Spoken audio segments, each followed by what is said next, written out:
Guys, nagbubunga yung ano natin, nagbubulaklak pala yung Madre de Agua. Ayan, may mga bulaklak siya.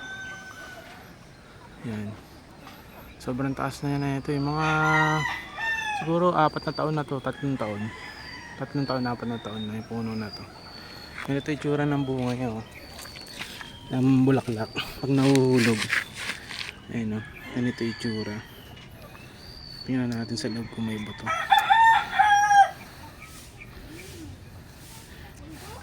Nabango ba? Wala namang amoy.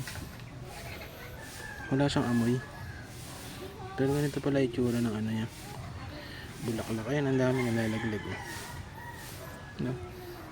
Nagbubulaklak pala itong ano. Madre de Agua. Tandaan na siya. Ang taas na siguro mga 2-story building na yung taas na ito. Yung Madre de Agua natin. Ayun lang guys, na-share ko lang. Ang dami nga na pwedeng gawing rootstock. Ito mga to pwedeng gawing rootstock. Ibang puno to. Yung nasa likod yung mataas. Ayun yung nasa likod. Taas na laki na ng katawan. Yan pala yung Madre de Agua. Nakain ng mga manok. Ayun yung mga may pilas na kinakain ng mga manok yan.